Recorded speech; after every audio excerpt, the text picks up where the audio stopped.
Something tapped your window this morning. Maybe a small, sharp knock. Once, then again, then silence. Maybe something heavier, a thud from the back of the house that you had to go investigate. Or maybe you came downstairs and found the bird sitting on the sill, blinking, and you weren't sure what to do with it. I know that feeling.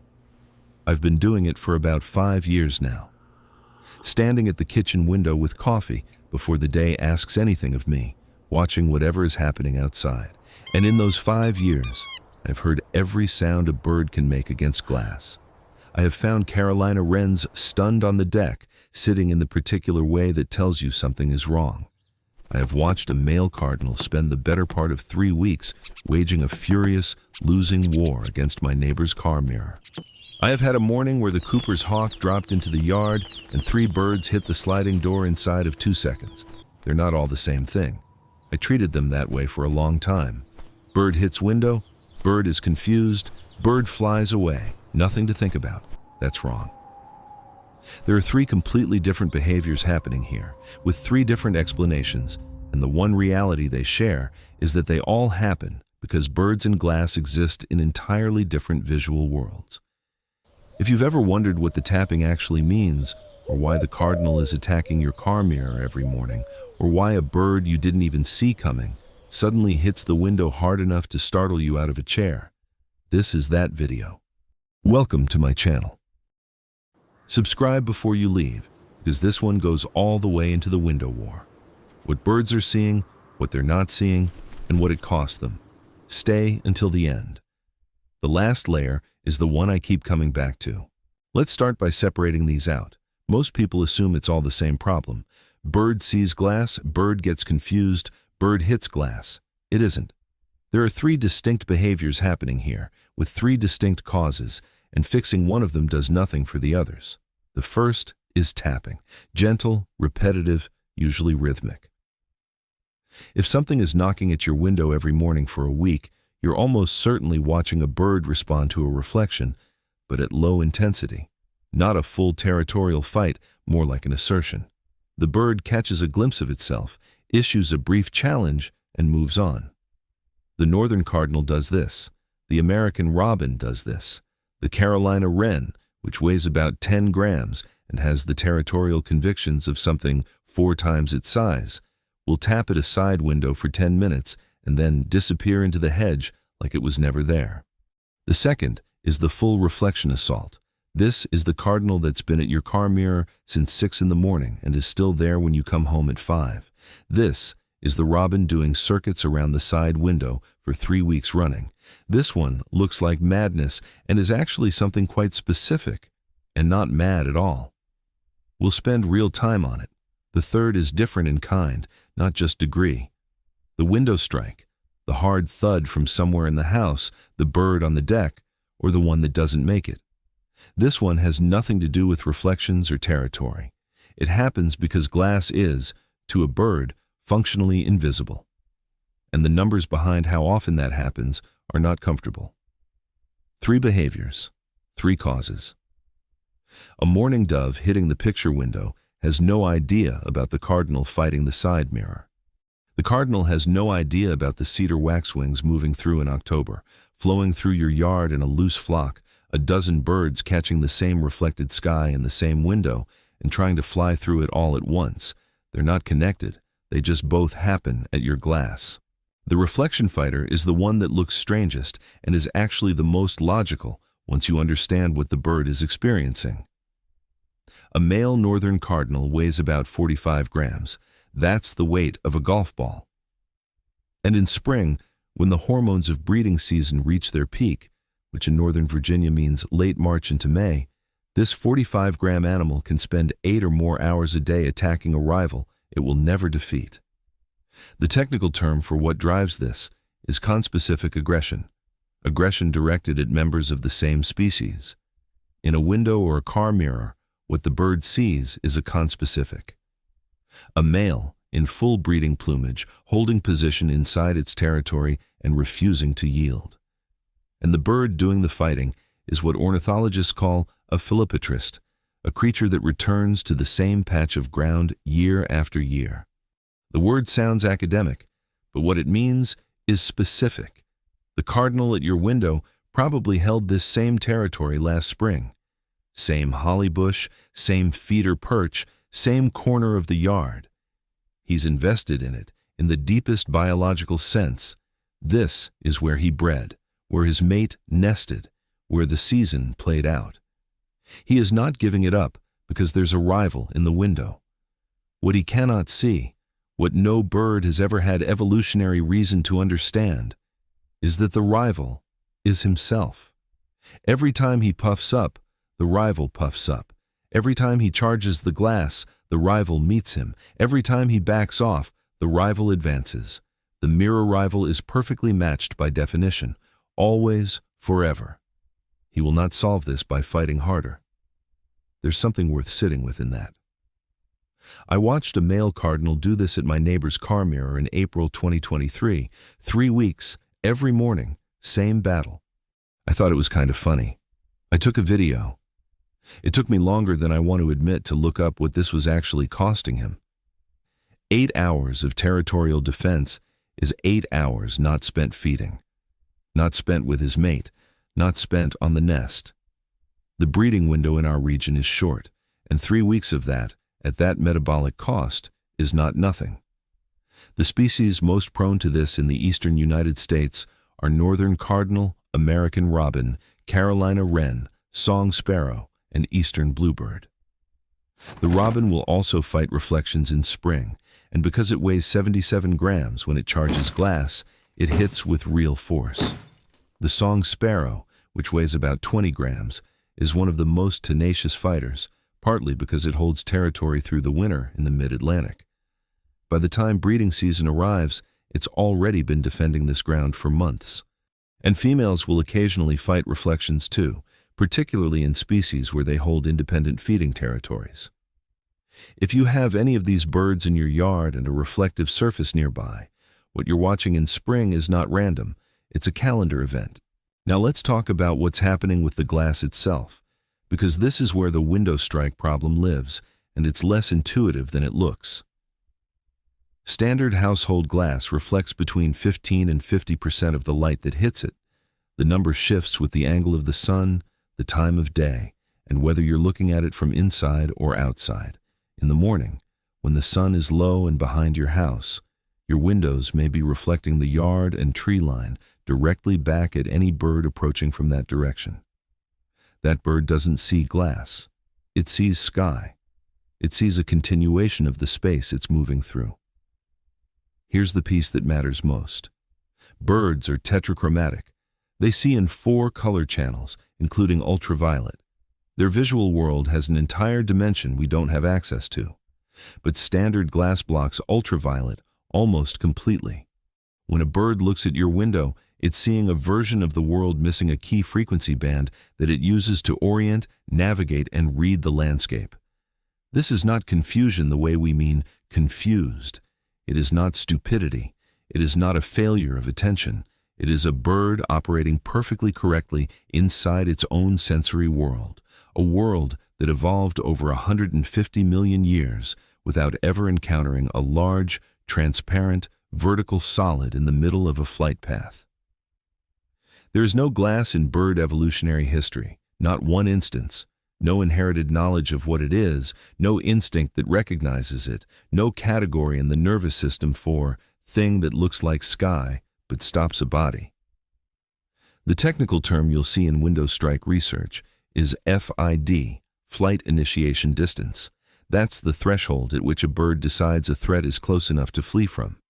A bird approaching glass at normal cruising speed, a mourning dove at around 25 miles per hour, a dark-eyed junco cutting across the yard, has often committed fully to its flight path before the glass is anywhere within that threshold. By the time the surface registers as an obstacle, there's no room to redirect. Tapping is a separate case. Some species, house sparrows, occasionally house finches, tap at windows not because of reflections, but because there are actual insects or algae on the glass surface. That's foraging. You can tell. It's exploratory, intermittent. They work along the pane looking for the next thing. It doesn't look like a fight because it isn't one. It's just a bird that found something to eat on your window. Pay attention to this. The bird flying into your glass is doing something that makes complete sense inside its visual system. We built a thing its senses have no category for and placed it in the middle of its world. The next part of this is where it becomes harder to sit with. In 2014, a paper published in The Condor, the Journal of the American Ornithological Society, put the annual death toll from window strikes in the United States at between 600 million and 1 billion birds per year, between 600 million and 1 billion. Every year, from windows. The data underlying that estimate comes largely from the work of Daniel Clem Jr., a researcher at Muhlenberg College who has spent 40 years, starting in the 1970s, documenting window strikes, measuring impact forces, testing interventions, and publishing findings into a field that had very little commercial interest in taking them seriously. He's the person most responsible for the fact that we know this number at all. That figure makes window strikes the second leading cause of human-related bird mortality in North America, behind cat predation, ahead of power lines, communication towers, and vehicles combined. The Cornell lab data on species vulnerability shows a clear pattern in who gets hit hardest: the birds most abundant around feeders, most active in mixed flocks near dense cover, which is to say, exactly the birds your yard is designed to attract. Dark-eyed juncos, American goldfinches, white-breasted nuthatches, cedar waxwings, which move in groups and respond to alarm calls collectively. A single predator event can push an entire flock into glass simultaneously. Now let me tell you about what happened in my yard.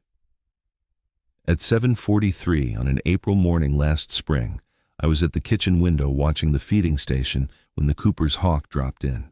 My regular Cooper's hawk, the one I've mentioned before, who comes through the yard about once a week. Every bird at every feeder flushed at once. 6, maybe 8 birds, radiating outward in every direction without looking. 3 of them went into the sliding glass door. The sound of 3 birds hitting glass simultaneously is not a sound I had heard before. 2 of them were flying within a few minutes. 1 sat on the deck for 12 minutes. I sat with it. It eventually flew. I don't know whether it survived. The research on predator flush events and window mortality, work cited in Animal Behavior and supported by Cornell lab studies on feeder station dynamics, confirms this is a documented pattern. A Cooper's hawk appearing near a concentrated feeding area can produce multiple simultaneous window strikes in the panic. The hawk may miss entirely. The windows don't miss. I'll be honest with you. My feeders, at the time, were about 10 feet from that sliding door. 10 feet is the wrong distance. The Cornell lab's guidance is under 3 feet from glass, where a bird can't build enough speed to injure itself on impact, or over 30 feet, where a bird has enough distance to register the window and redirect. 10 feet is the danger zone. I knew this. I had read it. I had not acted on it because the feeders were already there, and moving them felt like a project I'd get to. It is a project I have since gotten to. But I want to be clear that I was doing this wrong, and that it mattered. The bird that sat on my deck for 12 minutes in April might have made it through a different morning if I had moved the feeders 2 years earlier. The Cooper's hawk is just being a hawk. That part I don't control. The feeding station I built 10 feet from glass and called it a day. That part was on me. The good news is that most of this is fixable. Not entirely, but substantially. Start with feeder placement. The 3-foot and 30-foot guideline from the Cornell lab is the single most impactful change most people can make. Under 3 feet from glass, a bird can't build enough speed on approach to cause serious injury on impact. Over 30 feet, it has enough distance to register the window and change course. The danger zone is everything in between, which is where most backyard feeders live. If yours are in that zone, moving them is worth the inconvenience. For the windows themselves, what works is pattern density. The American Bird Conservancy's 2x4 guideline, vertical elements, tape, film, markings, no more than 2 inches apart, horizontal elements no more than 4 inches apart. That coverage is what prevents birds from targeting the gaps as flyable space. A single hawk silhouette in the center of a picture window is essentially decoration. Birds learn to fly around a single marker very quickly. What they can't navigate through is a consistent pattern that covers most of the glass surface. Products designed for this, Kaleidoscape film and ABC bird tape, are the two most tested, apply to the outside of the glass and create a UV reflective pattern that registers in the bird's visual system while remaining reasonably transparent from inside.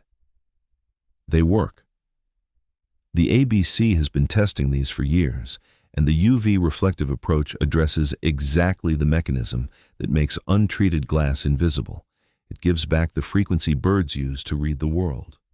For reflection fighters specifically, the fix is simpler and more temporary. Cover the outside of the problem mirror or window with something non-reflective, cloth, paper, anything opaque, for 3 to 5 weeks during peak breeding season. By May, the territorial hormones begin to shift, the pressure drops, and the fight is over for another year. You don't need to cover the window permanently, you just need to outlast the season. What doesn't work?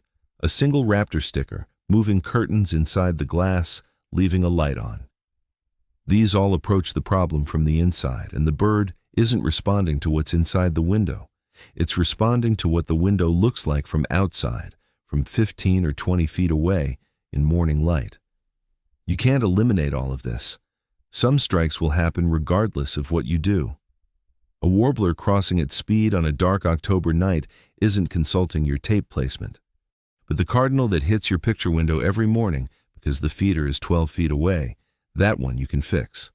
And a bird that isn't hitting your glass because you moved the feeder to the right distance is still in your yard. That counts. You can fix the distance, you can fix the invisible glass. But there's one thing here you can't fix. And it's the one I keep coming back to. The reflection fighter doesn't know it's fighting itself. There is no frame in which that changes. The bird has no concept of a mirror, no understanding of what a reflective surface creates.